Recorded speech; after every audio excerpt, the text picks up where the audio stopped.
Hello again, Steven. Today I'm going to be talking about how terrible you and I are at YouTube, but I'm not going to make you just watch me sit here and talk. I'm actually going to play a bunch of clips from our road trip across the country. We recently traveled from Maryland to Oregon, and I took a bunch of video from the road. So instead of just me talking in front of the camera, I'm going to play a bunch of those clips. They're not related, I realize that, but it's what I'm going to do. Like I said, you and I are fairly terrible at YouTube. I don't think you will disagree with me on that point, nor do I think that you will be surprised at all to hear me say it. Now, I have not done extensive research to prove this, but I feel pretty confident in saying that if you were to look up guides on how to succeed in the video blogging world, our channel would hardly tick a single box. I'll eventually address the logical next question of, if you're so bad at doing this, why do you continue to do it? But first, I'm going to review and discuss an itemized list of everything we do wrong as wannabe content creators. Item 1, consistency. You can't have a channel on here without content, and without posting on an even somewhat regular basis, viewers will justifiably start to look elsewhere for sources of entertainment. Steven, I think that our not entering this arena with a preconceived, agreed-upon schedule was both the best and the worst thing that we did. The best because with a rigid schedule in place, like if we had said we were going to post one video per week or even per month, we would have quit almost immediately. That, or we would have realized that a schedule is silly and something we could never expect ourselves to abide to. And obviously, no schedule is the worst because, well, just look at our post history. For the 5 years that we have been making videos, we average about an upload every 3 months, which doesn't sound terrible until you realize that we tend to post in bursts. Moments of reinvigoration for the channel, which are then sadly followed by long droughts, the longest of these being nearly 8 months. Consistency not only keeps an audience coming back, but it also implies an enthusiasm on the creator's part for actually producing the content. Item 2 on our list of YouTube faux pas, quality. So the first aspect of quality I'll discuss is referring to simply the technical level of our video making. YouTube creators these days produce such high quality content that it's very easy for us as absolute novices in the game to be discouraged by our inability to keep up with the bigger names.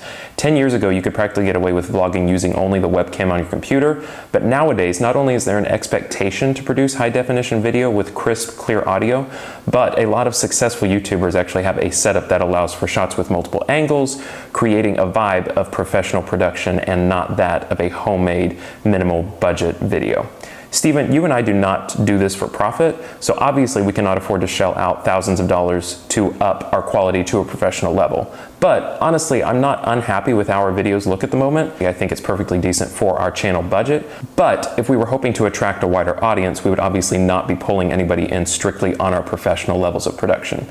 Item 2, part B, still talking about quality, but this time referring to what our videos are actually about. I mean, who knows what the theme of this channel is? One of the advantages in choosing an ambiguous name that focuses on us and not the channel is that we don't create an expectation of what people will see. I mean, honestly, I think if we wanted to, we could fairly easily steer ourselves to a more focused vision. Obviously, our best bet in terms of a deep well of subject matter would be to discuss topics pertaining to our careers. I know my implication by including this in the list is that if we were to theme our channel, we would increase our chance of success, but I'm not delusional in thinking that there is a goldmine idea in a collaboration channel focused on music therapy and nursing. So with little to no chance of booming success in doing this, what would be the point in pigeonholing our content and putting restrictions on ourselves when we barely make videos as it is?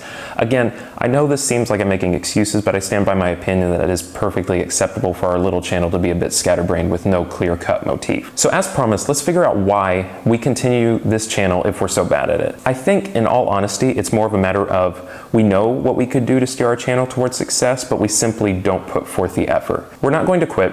Truly, I do enjoy having this as a hobby. I like developing a video script, setting up to record, and then piecing together something with a halfway decent editing job. I guess this is the part of the video where I could call on us to recommit ourselves to the channel, to reinvigorate ourselves and to promise that better things are to come.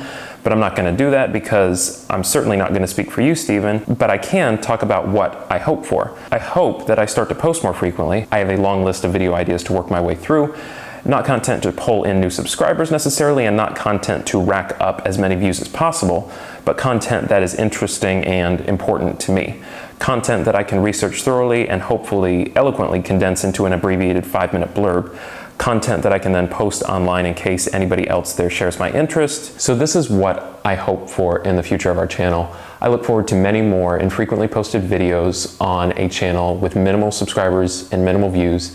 And I look forward to carrying on this channel with you, Steven. I'll talk to you later.